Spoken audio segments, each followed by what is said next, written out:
Did you, don't say the name, but did you write the name down of that? For the trivia? Yeah. Because it's like, it's not a regular trivia contest, but Jerry Maddox came up with something. Yeah, I got it. He came up with something. So you're going to run a video. When I run the Jerry Maddox video at the Yeah. top of the show, it'll be coming up shortly. At the top of the show. Yeah. So In there will be, it's a good story, but in there, and they have to type in the answer. yeah. Whoever types in the answer. Throughout the show, but yes, the first one. It's got to be the first one. Otherwise. That's right. Otherwise, everybody would know what it is. How's your stitches? Good? They're coming out tomorrow. Tomorrow, big day. Big stitch day. I got to go live, Susie, baby. Okay? Yeah. I love you too.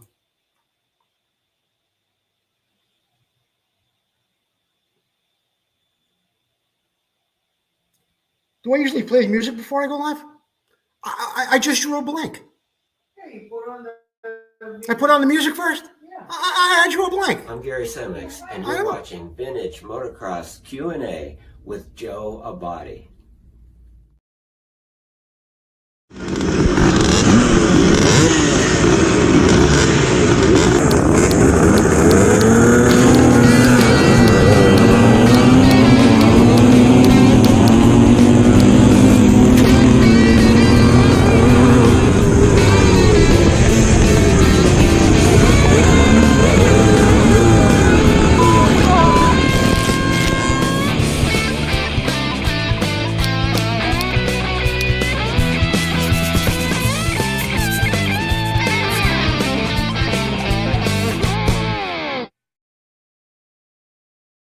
Good evening, everyone. I'm Joe Abbate, and you are watching Vintage Motocross Q&A. Thank you for joining us tonight. We're going to mix up the show a little bit. We got a video coming up, and then we're going to talk about the sponsors a little bit. The first thing I want to know is, Susie, how you doing today? I'm great. A lot of people were asking, and they've been praying for you, but you want to give them a personal update? No, my stitches are coming out tomorrow. Right. It's 2 weeks, actually, today. Mm-hmm. And I'm feeling awesome. That's great. I'm sure God has blessed me because I had zero pain. Amen. Now, what about me? Am I a little bit of a pain? You are a big pain. Okay, very good. What are you giving away tonight? Anything in particular? Well, it's an interesting night because we have a trivia. Right. We have a trivia coming up because of a video with Jerry Maddox, and I'll explain that in a minute. But do you have anything else, any of your usual stuff that you give away with? Stickers, right. For the What's the Word segment. Right. And we have grips for the viewer appreciation. Okay. So we're good. We're good there. Yeah. All right. So we know what's going on there. Hey, you know what, folks? A lot of people ask me about donating to the show. And they say, Joe, how do I do that? I don't see it in the description of the show. If you are on Facebook, where there's a whole list of things that are happening on the show tonight, at the very top is a link that says donate here. All you have to do is click that link. You can go and donate any amount. I'll send you stickers like this, compliments of Vintage Motocross Q&A and Susie. Okay, so you can donate any amount, and we will go from there. In the meantime, I'm going to quickly thank a few sponsors. Racer X, the International Motocross Museum, Motion Pro, ReplicaMotorcycleParts.com, Sirius Studios, Vintco, Full Circle Racing, Preston Petty Products, and Amsoil. And right now, I will thank a few more sponsors, but I want to get something moving right now. Jerry Maddox, who's been a big contributor to the show, has something very, very special for us. Within this video, he's going to talk about a bike, but there's also a little giveaway thing going on there too. You guess what happens there, you'll get, well, you'll see what you'll get. We'll have to type in the answer. You have to type in the answer. Good afternoon, everyone. I hope you're having a great evening. I'm about to go out and turn some laps on this beautiful 77 CR125 I'm sitting on. First, I want to show you a very real special 77 CR125. You guys remember back in the day, thumbing through your motocross action magazines and whatever, and you'd come across an ad where you could buy a complete FMF CR125, usually around the 76, 77 models. You know, it's complete with the porcupine head and the pipe and, you know, everything about it, the ported cylinders and stuff. Those are awesome, awesome ads, and I dreamed of having one of those bikes. Well, I still don't have one of those bikes, but I do have one really close to it that is very special in so many ways. I want you to take a look at this. this absolute immaculately beautiful 1977 FMF CR125M Elsinore belongs to Ann Walker. The bike has got such a spiritual background. It's more than just a perfect swing arm and a porcupine head and a ported cylinder, et cetera, which, as you can see, all of those pieces are there. This bike is very special to us in the fact that Ann's longtime best confidant friend ever in the world, named Robert Stratton, started this bike, and as many know, Robert passed away with heart disease. It was tragic, but before he did, just like me and everyone else watching this show, he was a devout Marty Smith fan. And because of that, he really asked if Ann would just make sure that this bike got finished up. So after his passing, Ann went to work and contacted Billy Urban, very close friend of Marty Smith, I'm sure many of you guys know already, and did her due diligence. And the next thing you know, Marty Smith is totally on board with autographing the front number plate on this motorcycle.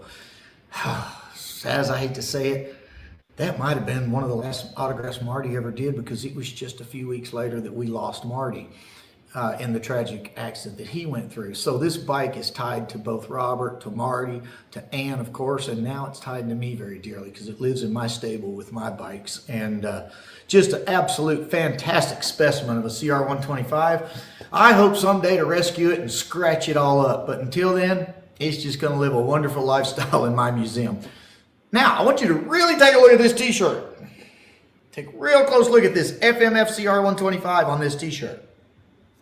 Tell me who the rider is on my shirt, and Joe Abbate is going to send you a nice gift package. That gift package will likely include a t-shirt and maybe some stickers at my expense. Okay, guys, here you go. Who is the racer on my FMF CR125 t-shirt? We'll be right back in a little bit with the right answer. Best of luck. Another great video from our big contributor, Jerry Maddox, and he's been doing a lot of stuff for us here lately at Vintage Motocross Q&A. So if you do know who was on that shirt from that FMF ad, type it in the comments. Susie will be back a little bit later on. We'll have the answer to that, and we will give you a shirt. In the meantime, I want to thank some more of our sponsors. I want to thank the Big Air Kids Fair. Thank you, Steve Bauer. What a wonderful job you do there. Big Air Kids Fair. You can find them online. Trail Rider Magazine. Kurt Flashbart did a great interview with Kurt a couple of weeks ago. Be sure to get Trail Rider Magazine. Brap suspension. Roger Neff. I really like Roger. We got a video coming up from him later on. And, of course, Moto Fellowship every Tuesday night at 5:30 Central Time with my dear friend Steve Wise. These are the guys that are out in the field, boots on the ground, sharing the show, telling everybody about how wonderful our show is. Al Keith, call word. Alan Huey bought a shirt today. Jake Stocker, Tyler McGregor. There isn't a thing that we ever made that Tyler McGregor hasn't purchased. And I want to thank all those guys who contribute financially to the show, buy shirts, and tell other people to come and watch Vintage Motocross Q&A. Don't forget to keep sharing the show, whether you're on Facebook or you're on YouTube. Share the show, and a little bit later on, Susie will have an announcement, and we'll give away a set of grips just like this, compliments of Preston Petty products, and that will be available to our viewer appreciation. We also have shirts for sale. We have a new shirt, and there it is. Kurt Evans did an absolutely amazing job capturing the essence of your host. I mean, come on, I thought I was looking in the mirror the first time I saw that. All right, so if you want a shirt like that, it's $24.95, shipping included. I'm wearing one right now. There it is. The colors are bold. It's absolutely amazing. And tell me it doesn't look just like this. Okay. All right, there you go. So there you go. If you want a shirt like that, put in the comments. I'll take a shirt at $24.95, and we will certainly get you one. And we've got our regular Vintage Motocross Q&A shirts as well if you want one of those. Next Time Try This segment is brought to you by Vinco. It's always been brought to you by Vinco. Great products. And I've got something here. I had to reach back a little bit to one of my own Next Time Try This segments. I did this because someone asked about a rotor and a crank and making sure things are square. And this is not like the PVL thing I did a couple of weeks ago. This is something a little bit different. Let's get a look at this, and we'll be right back with, well, not a commercial, but we will be right back. Check this out. Hey, tonight's Next Time Try This segment, I want to talk to you about lapping a crank. What exactly does that mean? At the end of your crank, where your either internal rotor or your flywheel goes, it's tapered just like this. When you put it on here, it's supposed to fit very snugly. Sometimes you'll have a high spot or a low spot. Many people make the mistake of thinking that once they put the keyway in, this little key right here, into that slot, well, they're safe and sound and they're not going to have a problem. But they do. They'll sometimes shear off this little keyway. Let's get a closer look, and I'll show you a little bit more about what I'm trying to explain to you, and then we'll give you the remedy to this problem. Well, I kind of got started putting on my valve grinding compound on the end of this crank before the camera started to go. But anyway, you can see right here where the keyway is, and here's the little key that sits in there. And many people think that once they put that key in, that light on, that's hold it in place. It really, really isn't. You need to have this crank, this possible, no high spots, no low spots, and with a little valve grinding compound on there now, I'm going to show you how you can do that. Once you get it on, you just start spinning it in one direction. Keep even pressure. Start pushing in as if you're trying to run in a bolt. And they recommend you do this in one direction. If you went the other way, it's not changing anybody's life. Okay? Now, what you'll be able to see here in a moment, after I wipe this off, is exactly what I was hoping you would see. You see how that crank is all dull around the edge where the taper is? It's all dull. You want exactly that. It's all dull. It's not shiny in some spots and dull in others. You know you have a nice even finish on that tapered end. A lot of people think that, well, once I have the keyway in there and I've got my rotor in, that it's going to hold it steady. It's not going to move. That's not necessarily so. And if I can just take a moment more here, I should actually be cleaning this out with a little, here we got the stuff right here. A little brake clean from my friend Russell Waters at Amsoil. We'll just spray that out quickly. Get that out of there. Put our key in there, just like that. And I'm also going to give this rotor a little spritz on the inside. Get out of the valve grinding compound that might be in there. Now, the purpose of the key and the keyway is just to line up the rotor. You have magnets on here. You want to line up those magnets so they go around, and when they hit the part of the ignition, it's going to cause the spark to happen in your bike. But that's why it's there. It's not really there to hold on the rotor itself. Now, with that thing on there, just like that, I know it's in the right place. And even if I do that, not running the bolt in the end, not giving it a tap with a rubber mallet or anything else, I can't get that off right now. The only way I would be able to pull that off is with a puller, with the correct puller. There is no better fit than a taper fit. Yes, a press fit, an interference fit, probably not. But they taper the end of a crank and a rotor just for this purpose, so it stays right there and doesn't move. That's the way you want to put a rotor on the end of your crank. Next time, try that.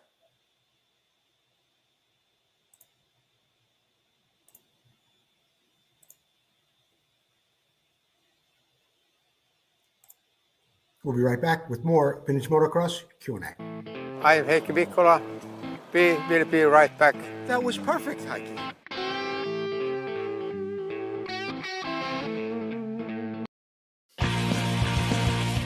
Vinco, who already has a full line of vintage parts, now has air shocks that are an exact duplicate of the original air shocks so popular in the late 70s. So whether you're looking to build a full racer or museum showpiece, these shocks will give you that incredible 70s look and improve your bike's performance. These new air shocks are fully rebuildable with Ventco rebuild kits, and all shocks are hand assembled in the USA with all new components. Every component is brand new. Just like the originals, our air shocks are adjustable with 2 chambers, high and low pressure, giving you tremendous flexibility for settings of your bike suspension. The Ventco air shocks come fully assembled and ready for installation. Just add air or nitrogen. The kits include the manual and spacers. Visit Ventco.com to check out the air shocks and all that Ventco has to offer to help you get back on track and to keep that ride going.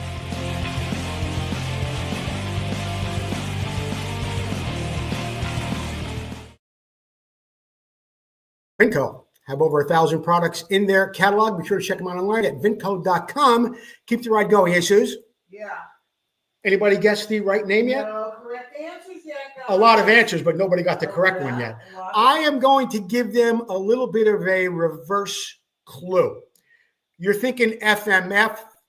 There were some famous guys that came out of the FMF camp at that time. I'll tell you this, it's not Warren Reed. And it's not Marty Smith. Okay? Keep guessing. I'll have another video on at the end of the show, and we'll tell you exactly who that rider is. He was a he's a SoCal hot shoe. Obviously, he was good enough to be on the FMF team. Oh, Jerry Maddox just put a hint in. No. I asked him to put a hint in. Maddox put a hint in? Yeah, he rode for FMF from 75 through 78. Right. He whipped up on some big time pros as a kid back then. He did. He absolutely did. He might be watching. He might not be. Some of you guys might be friends with him. I don't really know. But anyway, I got to get on with the regular scheduled broadcast. Okay? So let's move on here. Oh, by the way, I want to thank AMSOIL and DERFs. Oh, we got. Oh, hang on. Don't say anything. No, Don't say anything. We have We have a winner? Yeah. All right. But don't say anything just yet. We'll put it on a little bit later. Write his name down. But Write his. it's on there.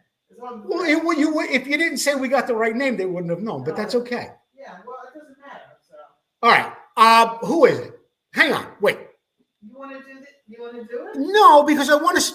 Yeah, I do want to do it. Hold it. I want to thank Fred Hudgens at DERFs, and I want to thank my dear friend Russell Waters at AMSOIL for being some big supporters of the show. Now, I'll give you the name, and then we'll run the video a little bit later. All right. So, Susie, What? who got the name right, and what is the name? Who was the guy on Jerry Maddox's shirt in the opening video? Who was the guy? Yeah, who got it right? Oh, who got it right? Nick DeVilla. Nick DeVilla. Right. You got the answer right, Nick DeVilla. Listen to me. Send me in a private message your address, your mailing address. I will get you a Vintage Motocross Q&A shirt and some stickers just like this.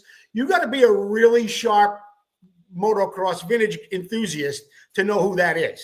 I mean, the guy was a hot shoe, and in SoCal, everybody would know him.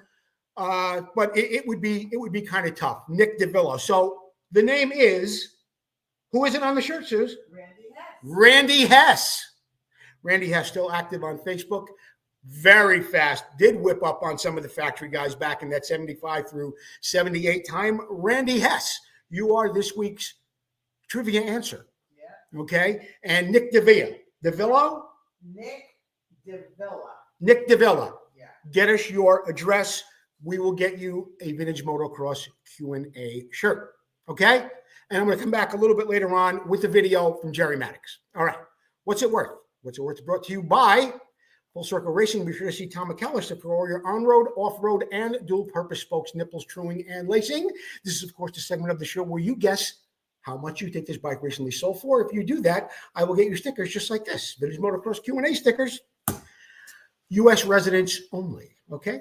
All right, let's take a look at this. This is a 1973 Husqvarna WR450. This is something a little bit different. This was sold on a different type of website. It was not sold on Bring a Trailer, and it was not sold on eBay. It's sold on, I don't know, you got to go to the buyers and sellers price guide page. It'll tell you exactly where or what venue the bike sold from. I will tell you that it sold on February 11th. It was sold in Mecosta, Michigan. It is a 1973 Husqvarna WR450. It is in absolutely beautiful condition. The way they list things here on this auction site is it says that the company lists the options that the vehicle may have. However, all options may not be tested or verified to be in working condition. The auction company does not conduct a road test, nor does the vehicle is it inspected for mechanical defects. Anyway, it looks like a beautiful vehicle. It was restored, I believe, from the description. The plastics on the bike, the hardware, everything looks, I tell you, it looks very, very original. So if somebody did restore this bike, they restored it to absolutely factory specs in every way, shape, and form. I mean, look at the foot pegs. There's no paint missing off there. Again, it is a restoration. So whatever they did, they certainly did a right job. The hardware looks like it was all correct on the bike. There's another good shot of it from the left side. I like the pipe. The bars seem to be original. We've got a close-up here of the throttle and correct Magura controls, including the Magura grips. I do see a little wear on the grip housing there, but nothing serious. This bike does look like it is in absolutely beautiful condition. And if it was restored, whoever did it did a beautiful, beautiful job. So after looking at all the pictures and you knowing that the bike was sold in the Midwest in Michigan on February 11th, how much do you think this beautiful Husky WR450 recently sold for? $3,000? $4,000? $4,500? There it is. The bike sold for $4,815 plus a 13% buyer premium. 13% buyer premium. So we're talking about another 10, another 480, 3%. You're talking about another $600 on top of that. Whoever got closest without going over to 48.15, you've won yourself some stickers. Susie, you got anything there? Yeah. What do you got? So how much? 48? 48.15, but anybody under $5,000 would be correct. So Richard Lotz was 49.85. Richard Lotz? Yeah. Richard Lotz, you are tonight's sticker winner from Vintage Motocross Q&A. Richard Lotz, get me your address, and I'll get you a couple of stickers, compliments of Vintage Motocross Q&A. Richard Lotz. Boy, we're just giving the joint away tonight, Susie. Can I? It was 40 what? I said anything under 5,000. What did Lotz say? 49 what? 49.85. 49.85 is only $15 under 5,000. So that's, How much closer could you be? yeah, that's it. Anybody else get closer? Brian Wesley did not go over. No, I think Brian Webley? No, No? no. All right. So Richard Lotz. I think Richard lives out in Ohio, and we will get you some stickers, compliments of Susie. Okay? What do we got coming? Poland? P-O-L, wait a minute, let me look. Now they're telling me it was 46. Brian Poland was 46, but you said The bike sold for 48.15. 48.15, guys, 48. Right. So Lotz got it. The betting windows are closed. That's it. Yeah, betting windows are closed. All right. That's it. You place your bets. The segment is, of course, brought to you by Full Circle Racing. Thank you, Tom McAllister. And he's got rims for just about everything up there, whether it's Yamahas, Honda, Suzuki, Kawasaki's, and CZs, on-road, off-road, vintage road bikes, you name it. Tom McAllister has it all. And while we're doing that, let's get a word from Tom McAllister and Full Circle Racing. I get asked often, what's the most important thing on Clunker? Answer's simple, it's me. That's why I use Full Circle Racing wheels prepped by Tom McAllister. So should you. Watch this and learn why.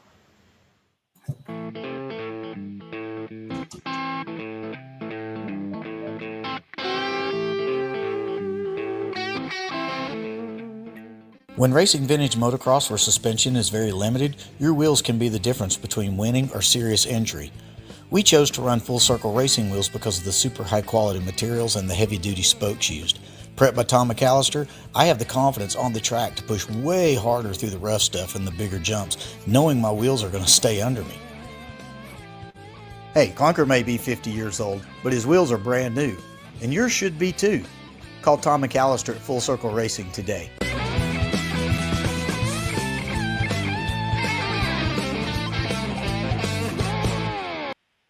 All right, we've got a little update on our winners here. Susie, you're saying Brian Webley guessed how much? 48. 48 even. Brian Webley, So Richard and. God loves a generous giver. So I'm going to give you 2 stickers as well. Yeah. All right, you got it at 4,800, you said? Yeah. 4,800. Brian Webley And Richard Fox, yeah. and Richard Lutz. Brian Webley, get me your address. I will get you some stickers as well as Richard Lutz. Okay? Right. All right. Now, where are we? Yeah. We're at the Here's the Problem segment of the show. Here's the Problem is brought to you by Motion Pro for all your tools, cables, and controls. And to do a more professional job with every job you do, get a hold of the great guys at Motion Pro. What's the first question?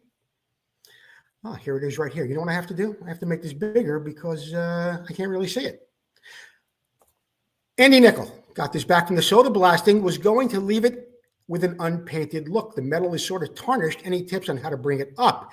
I assume it would need a clear lacquer coat to keep things looking good. Any advice from Joe Abbate? Well, yeah, I am going to give you advice. The first advice I'm going to give you is why you have this problem. You have this problem because the pressure was wrong when the person went to either vapor blast, but it's probably not vapor blasted, it's probably glass beaded. Whenever they did that, they didn't have enough pressure. Sometimes the compressor is too small, or sometimes the line is clogged. Either way, I've seen this happen before, and without a good, strong air supply, you wind up getting a uneven finish like this. So what you need to do is to get it vapor blasted, or if you want to get it glass beaded again, you can do that. I would recommend you use AAA glass bead if you want a real smooth finish. Clear coat, I don't know, not going to last too long. All right, you can put it on your bike and clear coat it. It's going to look nice for a while. If you start the bike, if you run it, the engine gets hot, clear coat's going to be gone. You could anodize it. I don't really recommend it, but you could.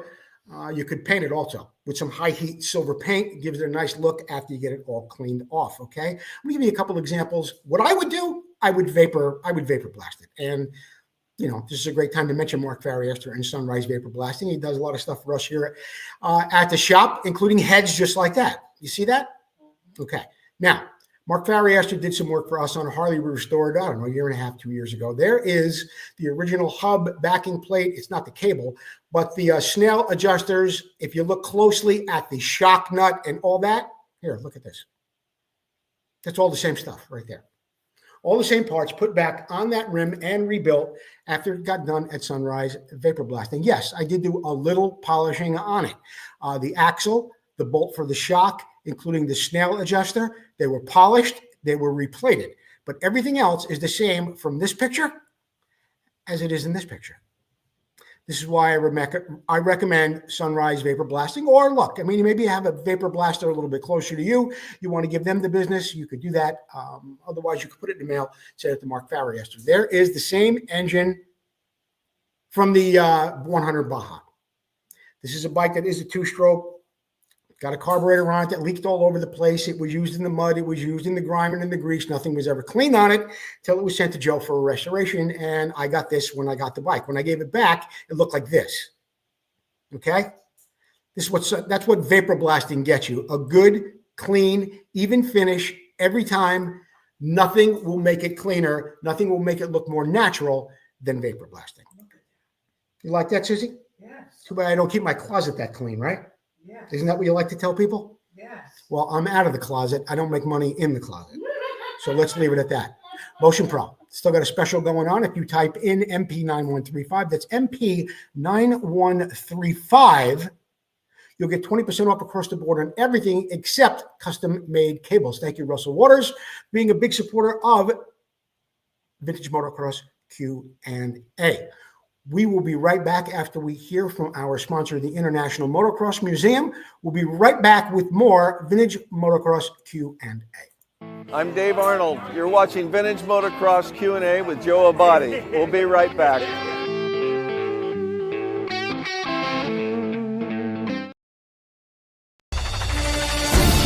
Motocross struck America, coming from Europe like a lightning bolt, striking the hearts and minds of people all across the country and the world.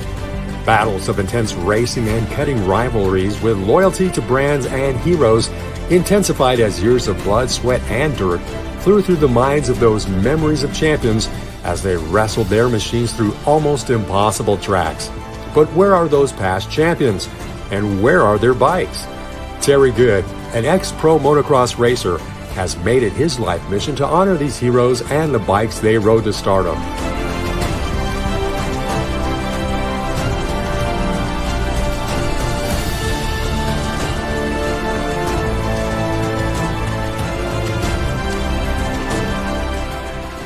We raced, we rode, we lived and breathed motocross. Go back in time and relive those moments, now preserved for the first time ever in the world's first museum dedicated to the history of motocross. Our new building is in the gate. Help us get a great start and you can be part of history. Go to internationalmotocrossmuseum.org and become a part of our team.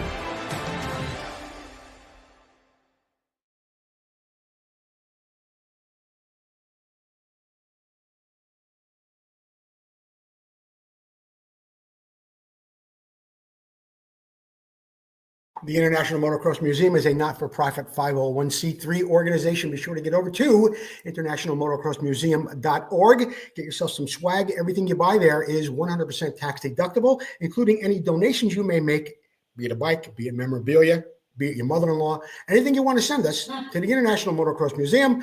We would be happy to put it on display. Where is it going to be displayed?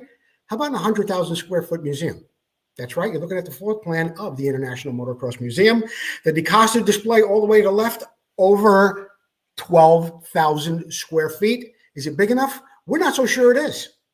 That's right. You heard correctly. Over 12,000 square feet for the DeCosta display alone. And there's a lot of other displays, memorabilia, just sections off to the side of the evolution of suspension, carburetors, pipes. You won't believe what is happening at the International Motocross Museum. I'm on a Zoom call every week with Terry Good and Mike Secor. We've got some updated specs and some plans going on. We've got some 3D special things happening that we'll be giving to our potential investors. People have shown a lot of interest. Now, I haven't mentioned this in a while, but it just came up on Facebook the other day, and I wanted to show this to you when we talk about memorabilia, history, interesting motorcycles. You see this bike? This is the first bike Terry Good ever purchased. This is the first works bike Terry ever purchased. Okay? What's really cool about it is if you look at the picture, this is the first works bike that was ever given to Bob Hanna at the beginning of at the end, I think, of the 1975 or beginning of 1976 season. There's a bottom picture on the left over there. I think he's dicing somewhere in Southern California. But there it is. This bike is in the International Motocross Museum. And you talk about history and provenance. It's Hanna's first works bike. I mean, to me, it's kind of the equivalent of the first bat that Babe Ruth possibly used when he went to the major leagues. There you have it, International Motocross Museum. Motor Showcase is brought to you by Preston Petty Products. Thank you, Paul Standard, for all you do for us here at the show. We've got a great video again this week from Dave Boyden from AMS, Arizona Motorcycle Salvage. I want to bring that to you right now. It's just really special. And if you are considering sending a video in of your bike for the Moto Showcase or any other reason that you think your bike should be on the show, this is the way it should look. Watch this. Here's an unusual bike built by Al Baker, and Tommy Croft rode it at the Carlsbad Four-Stroke Nationals. The engine is 1976 250 Centerport XL, but it has a power roll kit in it that's bored and stroked to 360 cc's. Frame is a C&J, and it's a period one from back then, real clean. Marzocchi magnesium forks on the bike. See an oil cooler on there, 75, 76 CR250 gas tank. New rims, new spokes, Yamaha front wheel. Perfect tank. I think it was original out of the box. It looks like it's got the little orangey tint to it. But the little motor's been all done up in black, and you think, why wouldn't you just start with the 350? Well, the 350 motor is about 35 pounds heavier than the 250 motor. And the 250 motor seems to be able to take more transmission abuse than the 350. And of course, when you make the 350 into a 410 or whatever you end up with. It's a lot of torque, and it's hard on the bike in a lot of places. It's got long works performance. They've done the springs. I'm sure this bike's way cleaner now than it was back in the day when they rode it. But it's got big spoke CR hubs on it. Reverse megaphone, nice pipe. I bet that sounds great. Stock 75 6-seat from a 250. Some aggressive pegs for the day. And the C&J brake pedal as it was back then. Got breather tubes and oil coolers, and you can see the carburetor is a center port, which is a 75.6 for the 250 before the next engine for Honda. But just immaculate presentation of the bike. Looks almost as if Honda made this motorcycle. I saw the picture of what Tommy was riding in the race. It certainly wasn't clean, and the number plates were zip tied on, and you know how that can go sometimes. But this is going to be at the Mecum auction here in Phoenix in just a couple of weeks also, and maybe it'll get a new owner this time, but it's virtually unstarted. It's very expensive to build something like this. Everything has to fit and be fit, and then the motor's got to be all hot rodded up, and you can see the stainless steel lines there. Probably carry another half a quart of oil, which really helps keep that 4-stroke engine alive. 250 was super dependable, though. I had one champion frame, and this thing would hold shot 40 experts with all those Makos and everything, and it was a 250 with a 315 kit in it back then. Definitely a special bike. XL Honda, C&J. There you go. Dave Boydson, you are a fountain of information. I want to thank you for sending that to me. And that bike will be for sale at the Mecum auction in just a couple of moments. Through one more segment, you're going to have the video that Jerry Maddox put together for us a little bit earlier. Well, we've got the second half of that. In the meantime, I want to thank Racer X Magazine, FastGuyStuff.com, and of course, Ben's Vintage Mini Bike Podcast. They just dropped a new video. They do that the first Sunday of every month. Ben, thank you so much. Sean Gomes, and of course, Racer X. Have you ever heard of? I got a bike. I guarantee you never heard of it. Here it is right here. A Barrigo. You ever heard of a Barrigo? No, me either. YB 500. Barrigo was a small frame builder founded by the French motocross rider Patrick Barrigo. The story is a friend asked him to build a frame for his Bultaco, which he performed so well that orders began to come in. In 1976, the company delivered its first frames under the name Barrigo, including those built with running gear from Honda, Barrigo HB, and Yamaha, Barrigo YB.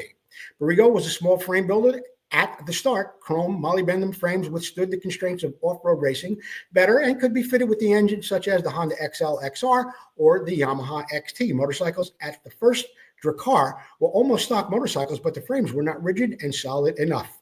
This man began to make frames more suitable for those severe conditions. In 1980, the Barrigo machines received a favorable test report in the French magazine Motovert, and orders began pouring in. How about that? Barrigo won the Rally of Tunisia in 1981, and many victories and top placings in Rally Raid, Supermoto, Enduro would follow, including the marathon class at the Paris Drakkar. In 1995 from 1998, Stefan, Peter Hunzel, and Eddie Orioli shared 4 consecutive victories on Yamaha with Barrigo frames. Unfortunately, the company failed to win bids to equip the French army and police, and the company disappeared in the late 1990s. And now you have heard of a Barrigo. Now, we did promise you that we were going to bring you the second half of that great Jerry Maddox video, and we will. And we have a winner, and we gave away some stickers. But let's get a look at that second half of the Jerry Maddox video. Susie, how are we doing with the viewers tonight? A lot of people watching, a lot of people sharing the show. Yeah, we have great viewership tonight, and I have a winner for the viewer appreciation. All right, we'll do that right after we get back, maybe from another commercial, or maybe we'll do it right after the Jerry Maddox video. Ready? Whenever you like. Okay.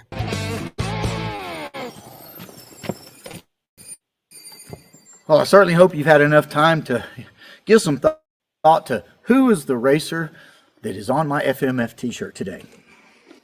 And this gentleman from 1975 to 1978, he raced for FMF. And you know, guys, It's a real good chance if you're from El Cajon, California, you knew how to race a motorcycle really good. This gentleman was no exception. This is Mr. Randy Hess. Randy and I were talking earlier today, laughing about the fact that this t-shirt didn't come out until many years later. Not in the 70s. I just imagine Randy was probably walking around the mall one day and said, oh my gosh, there's me on a t-shirt. It's kind of how it happened, how it went down. Joe, Susie, announce who our lucky winner is tonight. And I'm going to the track to ride a little bit before it gets dark. Y'all have a great day. Bye. All right, we did announce a little while ago who the winner was. And Susie, did you say Nick Davila? Nick Davila? Nick Davila was the winner. Nick, don't forget, get me your mailing address. You did that already? Yeah. Man, these guys are sharp who watch this show, huh? He's from Alabama. Alabama. Yeah. One of the best tracks I had ever ridden was in Alabama, Tallahassee, Alabama. And the name of it, what was the name of that track? I could see a picture of myself up on the wall right up there. Monster Mountain. Oh. Monster Mountain, Tallahassee, Alabama, one of the best tracks I had ever ridden. In the meantime, did you know who knows a lot about things? Jeff Kokoski. Jeff Kokoski sent in another brilliant segment this week. And did you know? And it's about Bates Leathers. Imagine that, Bates Leathers. Anyone older than 60, been around motocross in the 60s and 70s, remembers either wearing true leather racing pants or recalls the heroes that did. And when you're old enough to remember those names, you immediately recognize Bates Leathers, their iconic yellow oval logo, one of the manufacturers of racing. But did you know how Bates Leathers got their start? 1939, Robert Owens Bates opened the Bates motor scooter service in Los Angeles. He started out doing warranty service work for Power Roll scooters. Oh, I'm sorry, Powell, not Power Roll, Powell scooters, but soon found himself making custom windshields for scooters. Bates took a night job, and it was at Lockheed Aircraft Company, and he would comb the town looking for metal, for brackets and supports for his windshields that he was now doing as his side business. When World War II broke out, the shortage of parts and material needed for the war and forced Bates to close his shop. That's why he was out there looking for stuff to make his windshields. Okay, as the war wound down and the returning GIs looked toward motorcycles to fill their adrenaline voids, Bates' business began to blossom once again. By now, his business had expanded from windshields and other accessories, including leather seat covers, pillion seats, and his own line of motorcycle leathers and saddles for Harleys, Indians, and scooters. Then, in the early 50s, Bates started going to local motorcycle races, and he observed that no one there was on hand to assist with injured riders when they had crashed. Bates purchased an old Ford station wagon, painted it red, bought an Army surplus stretcher, took a first aid course, and had his sewing department convert an old briefcase into a first aid kit. Can you believe that? From then on, he attended races every weekend in SoCal. He began to see a need for purpose-built padded racing leathers, things like you see here. It's a really cool set of leathers from Dave Aldana. These are, of course, many, many years later after Bates had been in business. Anyway, from then on, he attended the races every weekend in SoCal. He began to see the need for purpose-built leathers for guys who were racing flat track, road races, speedway, including drag racing. And that's where Bates' purpose-built leathers really started to shine. But for many racers, Bates would custom make racing suits that would even individual riders would improve upon their wearability, crash protection each time a racer would go in for a new fitting and he'd get some new leathers made. Very, very interesting. Of course, he always had this label inside there. Towards the end of the 60s, the AMA was pretty much frowned upon all black racing leathers, trying to distance themselves from what they felt was an outlaw biker image. Instead, they preferred everyone wearing black leather should also pair it with contrasting colors. I didn't know about that either. Anyway, maybe that's why we kind of had this from the Dave Aldana with those infamous skeleton leathers. Anyway, Aldana took his all black leathers, Bates and Racing Leathers, had that company sew the complete human skeleton on there, on the front and on the back. Although the suit complied with the AMA requirements, they weren't too happy with Dave at that point, and they threatened to disqualify him. Eventually, the AMA capitulated because the suit was so recognizable that it drew more people to the sport. On the motocross side of things, Team Yamaha had a goldish pair of Bates leathers made. They had bumblebee yellow jerseys, and they're famous during the 1970s for the team uniforms in the U.S. Unfortunately for Bates, the other leather pants manufacturers by the end of the 70s had new, lighter weight, cooler nylon pants. They became standard for a lot of guys in the off-road world. Bates leathers were taken over by the Grimnell family in 1996. You can still buy custom Bates leathers and custom made as well for the off-track racing leathers. You can make suits, you can get gloves, you could get a lot of different things. And of course, they did expand over into the boot manufacturing business as well. The jacket popularity exploded after a certain movie came out. And you might recognize that. There's some of the suits I was talking about a little earlier. Here's another picture of Dave Aldana alongside another guy wearing Bates leathers, Kenny Roberts. But do you recognize this? Yeah, this is the leather jacket that was worn by Arnold Schwarzenegger in the movie Terminator. Robert Bates founded that company in a 600 square foot garage, and from there it grew into the business and the reputation we all know today, full of quality jackets, pants, aftermarket, seats, windshields, fairings, and of course, saddlebags. He had a strong rapport with dealers, and he was a true pioneer in the accessory business. Bates was inducted into the AMA Hall of Fame in 2009. And that's how you know all about Bates leathers, okay? Wow. Jeff Kokoski, another great job. Another great job telling us about Bates leathers, and you've come up with so many wonderful things in the past. Just so many great things about Did You Know? Jeff Kokoski, once again, great jobs. You know, he's got some great off-track stuff going.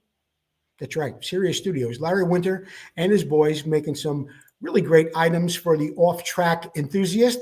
You know, there's no skull, there's no crossbones. It's just some really laid-back gear, sweatshirts, hats, T-shirts, even gear bags. So get over to SiriusStudios.co. That's SiriusStudios.co, and yeah, get some really cool stuff. So next time you go to a picnic, like in the summertime, you don't want to wear something with flames and skulls and crossbones, but you still want to have that feeling of independence. Get yourself some SiriusStudios.co stuff. Now, the expansion chamber returns again tonight. I love this segment of the show because our latest contributor is Roger Neff from Brap Suspension. Let's check this out. Roger, what do you got going on first? Hey, how you guys doing? This is Roger from Brap Suspension. We got a segment we're going to make for Joe Abate's Vintage Motocross Q&A, and the topic today is vintage motocross shocks. When do you restore a shock versus when you just buy a new shock? So we've got a couple examples here. We have some shocks here off a twin shock bike, and we got some mono shocks off a Yamaha. So let's talk about the twin shocks first. Here we've got a pretty nice shock. This shock is definitely restorable. It will look great on a vintage bike. And here we have a Racetech G3S shock. This is one of my personal shocks. This shock's just a couple years old and has been raced a few times. So say we have a vintage bike, right? We're trying to make it look period correct. Maybe we're not going to race the bike. Maybe it's just going to sit in our cool man cave. Maybe it's going to be in our little museum. Or maybe we're just restoring it to take it to an auction, right, and make it look good. So that's when you want to probably restore this shock, make this shock look nice and new, and put it on that vintage twin shock bike. This shock has no adjustments, no preload adjustment, no external preload adjustment, and no rebound and no compression.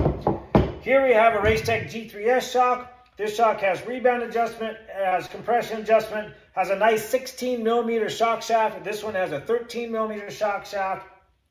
Easy to find a seal for this, easy to find a bottom out bumper for it, has a piston and shim stack in there, easy for a suspension tuner to revalve and get dialed in just for you. These are custom order and they work really well. I have these on both of my vintage race bikes. I just ordered up another set just minutes ago for a 1980 Honda CR250. Here we have a mono shock. This mono shock actually we were going to build with Racetech springs and gold valves and a seal head and stuff. We sent it into Racetech because they won't sell the parts for this one because it's a little tricky to build. But what happened is the chrome on the shock shaft was bad and everything's so worn that the price of re-chroming the shock shaft and all the Racetech parts was going to far exceed the cost of just building a brand new shock. This shock again has a 16 millimeter shock shaft. This shock has a 14 millimeter shock shaft, so much beefier shock shaft. It does have a rebound adjuster. It does have easy to adjust preload. We get the spring rate correct for your body weight. And it's just a great way to go. If you're racing your vintage bike, I definitely recommend going with a new shock. In either case, if it's a single shock or a twin shock, I highly recommend new shocks. What happens is in these old shocks, the bodies wear, and so a lot of times the oil flow can go around the shock piston versus through the shim stack and through the piston just because of wear. Several of these old Yamaha shocks are aluminum. I've had those hard anodized, and they come out good, but they're definitely not going to be good as this steel-bodied, brand new shock with no wear at all. Much tighter tolerances, because again, we don't want the oil flowing around the piston. We need to go through the piston to get the best dampening. So if you're building a vintage bike and you want it to look period correct and want it to look cool, let's restore those old shocks and make them look good. If you're going to ride and race the bike, I highly recommend we just go with the new shock. Now to get these Racetech G3S shocks, sometimes you have to do a measurement, and it's kind of in depth, but it can be done. I just ordered up the set for a 74 CR250 about a month ago, and today I just hit send, like 2 or 3 minutes ago I hit send for a set of shocks for 1980 Honda CR250. Again, Racetech G3S shocks. So they're probably one of the leaders in vintage shocks and vintage shock designs. There are a couple other companies out there. I'm a Racetech Center, so I'm definitely heavily involved and more knowledgeable with their products. That's what I've been using on my vintage race bikes, and all my buddies that need vintage shocks, I kind of push them down that path. So we can restore your old shock, but again, if you're going to race, go with the Racetech G3S shock. Great shocks, and both of these shocks are ARMA legal for the year of the bikes. I have a set of these on my 71 Monarch that have a compression adjuster, and that is not ARMA legal, so I will need to get another set of shocks for that bike if I so choose to race an ARMA event. So you guys keep it brappy. I'm gonna get revalving on this shock here in mine, and I hope you enjoyed this information. Talk to you guys soon.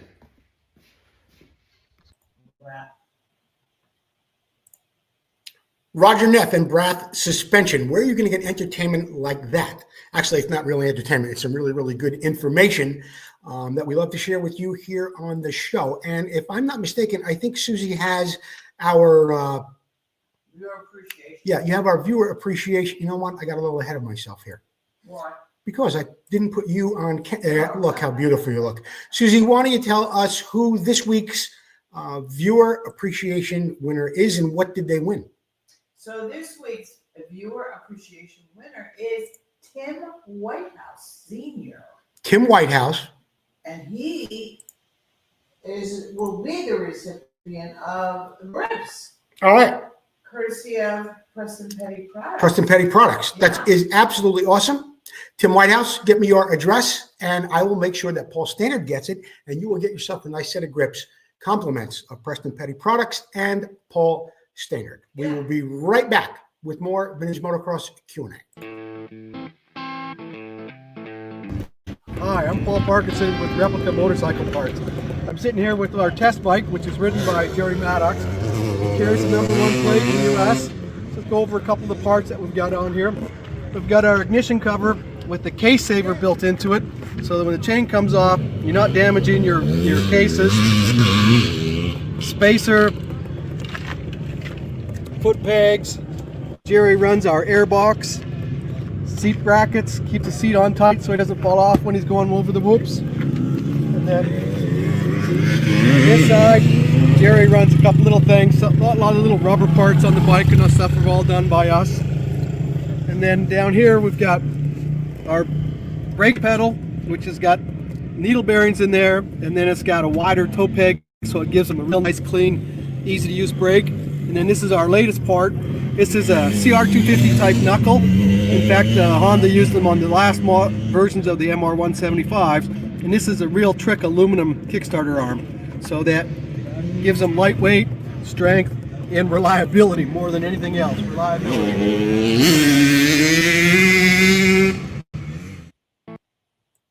There you have it. ReplicaMotorcycleParts.com. I want to thank Paul Parkinson Sr. for being a sponsor of our show for quite some time now. We love his products, things like this. You're restoring a KX 400 or 450. Where are you getting a countershaft sprocket cover? You're not. But you will if you go over to ReplicaMotorcycleParts.com. This Week in Motocross History is brought to you by Racer X. Available on your newsstand now, also available online. It's 1974. Husqvarna's Gary Semix won the 500 class at Houston Astrodome, and with it, the overall series championship in a 3-round AMA Yamaha Super Series Stadium motocross. History doesn't often show that the Ohio-born Semix in the list of AMA Supercross champions, as the 500 class soon fell off as the support class. But he beat some pretty good guys to win that thing. He beat Tony DeStefano, Steve Stackable, Barry Higgins, and the late Tim Hart. And here's a real good article. Well, not an article. It's actually an advertisement for Husqvarna showing Gary Semix. No, they don't often show Gary Semix as far as a winner there. And you know what? Another one that's often forgotten is Steve Stackable on Mako. Won a 500cc Supercross championship. 1976, the Houston Astrodome. I'm sorry, I think this is the wrong picture. I think this is the picture right here. Yeah, 1976, Houston Astrodome was home. The second round of the AMA Supercross Championship, and Jimmy Weiner, back with Kawasaki after a year on the Yamaha, got the win over Husqvarna's Kent Howerton and DeStefano at Suzuki. They ran a 2-moto format each night, and Weiner went 7-1, 1-2. Howerton went 2-3, 3-5, and DeStefano 1-2, 14-1. There were 9 brands of motorcycles in a race that night. Imagine that. Kawasaki, Suzuki, Yamaha, Husky, Honda, Bultaco, Mako, Can-Am, and Amex Islo, the Mexico-American brand built by Gary Jones and former 3-time 250 national champion. On the hottest streak of his career, 20-year-old Bob Hanna won the Daytona Supercross, giving him 12 straight moto wins, including the 8 straight he won in the Florida Winter AMA Series. His heat race and the main event wins at Atlanta Fulton County Stadium, and now his heat race and main event win at Daytona. 77 was the year the AMA eliminated the 3 and 2 moto formats and went with a single main event. Can-Am's Jimmy Ellis was second, and Bultaco rider Kenny Zart got his career best 3rd place. And there you have it, this week in motocross history. Here's a picture of Dolly Parton I found when I was doing some research this week. I liked it, and I just thought I would share it with you. What? Jolene, Jolene, don't take your love to town. Doesn't have anything to do with it. I like Dolly Parton, and I thought that picture was nice. Oh, why don't you put a picture of me up there? I will, once you get your cast off. All right? All right. Vintage Motocross sponsorship opportunities are still happening, and you can still do it. I've got a couple of positions coming up on the board behind me. I do have someone that is interested in one of them, but we have one left. It's not as expensive as you think, and we're reaching about 40 to 60,000 people a week. In fact, you're not going to believe this. I saw over 90 days that we had close to 1 million hits. Over 90 days. Doesn't mean 1 million people watch the show in 90 days, but 1 million people have come to the page and looked at different things. So you should really consider becoming a sponsor on the show. It's growing and it's getting more interesting all the time. We have some events coming up. April is just jam-packed with racing, okay? April 5th and 6th. We've got one coming up right here. I got to make this, I got to one larger so I can see what the hell is going on in my life. Oh, there it is. Vintage National Post-Vintage Cross Country. This happens at Burroughs Ranch in Chrome, California. All right, that's Saturday, April 5th and Sunday, April 6th. You can go to the ARMA website or you can go to the Burroughs Ranch website. You can find more about that, but that is just around the corner. That's just a couple of weeks away. Burroughs Ranch. Got a big national coming up there. What else we have happening in April? We've got it right here. Oh, there's that picture of Dolly Parton again. I'm going to get in big trouble with that. Okay, we've got one right here. Another event coming up in April. This is the Vintage Motorcycle Motocross Grass Track and Cross Country Race. This happens on April 12th. Shady Acres MC in Friendsville, Maryland. That's in Friendsville, Maryland. That is an ARMA event. Get over to their website and you'll learn more about that. Another great event coming up. I know George Ackerman has one coming up in April too at the Moto Barn. What else we got? Oh, one of my favorite events. Debbie Burnworth goes on with our dear friend, the late Scott Burnworth's 3-race series down in Southern California. The first one happens at Paris Raceway on April 12th. That happens April 12th. We just sent down a nice box of goodies to Debbie Burnworth to put out for display there. Well, it's not for display. It's actually to give away at that event. A 3-race series. The first one happens on April 12th. Albeit this one happens April 25th, 26th, and 27th. This is the CZ World Championship. I think I'll be there one day, just on Sunday. Okay, that happens up in Marysville, Northern California at Club MMX. This is the other event I was telling you about, April 26th. If you're in Maryland, and I'm sorry, Ruther Glen, Virginia, you can go over to the Mini Bike Show and Swap. That's on April 26th from 10 to 4. It's fun, it's fast, it's free. They have food. You're going to have a wonderful time there with George Ackerman and everybody down there in Ruther Glen, Virginia. They put on a wonderful display, and he's got 2 museums now. He's got the Moto Barn, and he's got the Mini Moto Barn with all the mini bikes in it. This past week, it was the 80th annual Trailblazers event. Over 700 people had attended this event. There were a lot of inductees, including Don Emdy getting the Dick Hammer Award. There he is on the cover. But something really strange, not that it was strange, but something I realized, Rita and John Gregory were inducted this week, of course, from JT fame. I cannot believe, after all the years that Rita and John Gregory had been around, that they had not been inducted into the Trailblazers Hall of Fame. But they're in there now. There they are on stage, John and Rita Gregory. And there were some interesting people there at this table. Get this table right here. Look at this. David Bailey, Brock Glover, Ricky Johnson, Danny Laporte. Seldom do you see. We got a McGrath sighting, Jeremy McGrath. And these 2 guys up front, you know who they are? It's Pat Alexander to the left, mechanic for Brock Glover at one point, and a lot of other guys too. And there's Dick Miller's son, Rick Miller, just to the left of Pat Alexander. Also there, the beautiful Debbie Burnworth and her 2 daughters. They were there to accept an award for the late Scott Burnworth, who will be inducted next year, from what I'm hearing. It almost happened this year. It would have been nice had it happened before Scott was called home. From what I understand, he missed by just 1 vote. But I would imagine that next year, Scott Burnworth will be in the Trailblazers posthumously. Susie, baby, that wraps it up for this week's Vintage Motocross Q&A. We gave away some grips. We gave away a lot of cool stuff, right? Don't forget to send Richard Watson your address. We need addresses from Tim Whitehouse, Richard Lotz, Brian Webley, and Nick Davila has already sent it in. Right? And I think I have Brian Webley, so I need Richard Watson. Is Gino here? Yeah. Gino! That's it for this book. That's it for this week's edition of Vintage Motocross Q&A. I hope you enjoyed it all. We will be back next week with another live episode. Thank you. Hey, Dave Boydston, great job. Roger Neff, Brap Suspension, Jerry Maddox bringing those videos in. We love it. It's gold, boys. We'll see you next time on Vintage Motocross Q&A.